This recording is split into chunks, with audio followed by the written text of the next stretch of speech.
Welcome back to Joe Stunner Boxing. You will be aware that Conor Benn made his comeback in Orlando, Florida, all very low key. And he won a 10-round decision over a teak tough Mexican kid. Jesus Christ, that kid took some punishment. Who looked about a weight division bigger than Ben, but nevertheless, he hung tough, went a distance, and Ben got his first win since being cleared to fight, shall we say. But let's be absolutely clear here.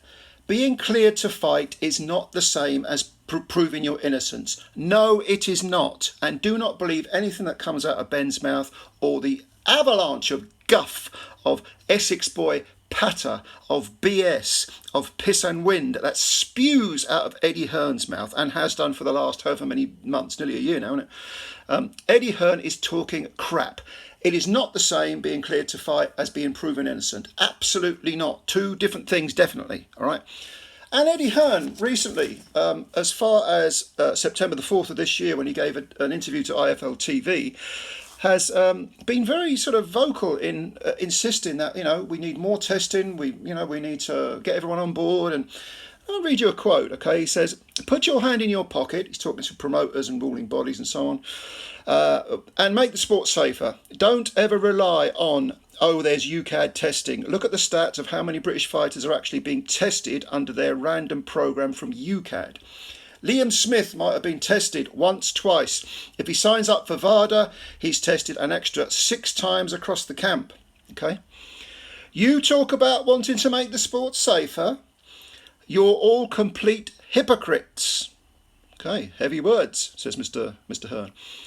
"If there was just UCAD testing, Conor Benn would never have failed a test. Everybody should have VADA testing. We made the decision moving forward, and that will have VADA from now on for all our shows. Every show now has VADA testing." Okay, well, that's interesting.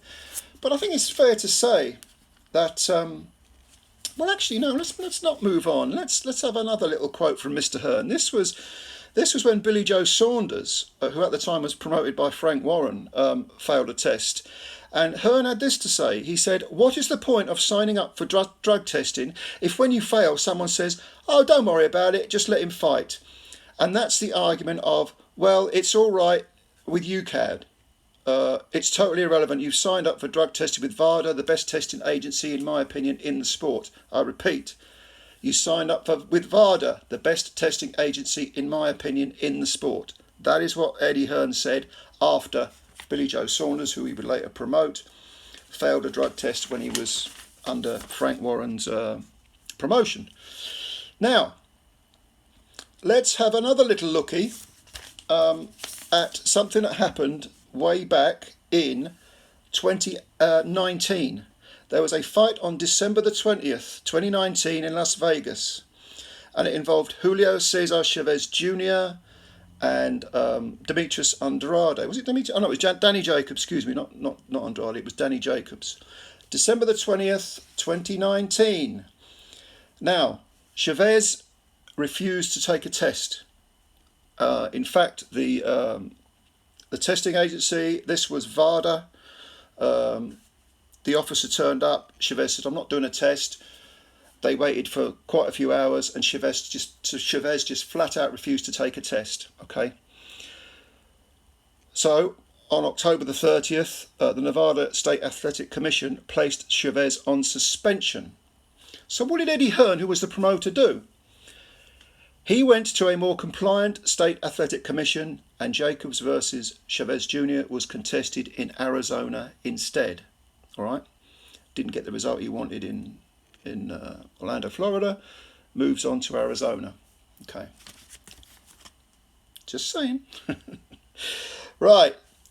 Then let's have a look at another couple of examples. Let's have a look, in fact, at the issue of what is called drug-free testing, which is an organisation. It's actually called DrugFree Sport. DrugFree Sport, not drug-free testing. And it is something that Hearn has been singing the praises of, and he says that Matchroom fighters have signed up to it. However, where drug-free sport is concerned, the director of professional sport is a guy called Bradley Strauss. And if you don't know who Victor Conte is someone who made his name peddling PEDs. about, I think about 18 years ago, 19 years ago, he actually served 4 months in prison for tax evasion, but he was a naughty boy. He was, peddling PEDs. He was well aware of how the cycles worked, advising athletes on how to cheat. He's now come right over to the other side, and he now advises on catching cheats. Okay, well, he phoned up. We spoke to. I think he phoned him up, but he spoke to Bradley Strauss, director of professional sport with DrugFree Sport, and he said, "I'm a boxer, and I'm interested in drug-free sport testing, and I want to know how the system works." And Mr. Strauss said, "We can set this up so whoever pays for the testing gets the results, and no other entity gets the results. So, in other words, a promoter can get the test results, and completely control how the test results are handled, who hears what from whom, if you know what I mean. So, of course, if there was a positive test, you're therefore reliant on the promoter telling everyone, as opposed to keeping it under their hat and going ahead with the card, with the fight, with the main event." And in fact, Mr. Bradley Strauss did say, "We're not involved in the results management." So he openly admits, this is down to you. We test, you pay, we give the person who pays the results, and then what you do with them is up to you. Doesn't sound like the most airtight system if you want to catch drug cheats, does it? Yeah, not very good. Not really very good, I think. And let me see if I can find another example of Mr. Hearn perhaps not being as transparent about such things as he previously has been, or would like us to believe he's been. I mean, I'm not going to rehash the Ben stuff because that's been done to death, isn't it? But we all know about those issues. Yeah, I mean, there probably are other examples which I can't think of offhand. I mean, the Baumgartner thing is ongoing. The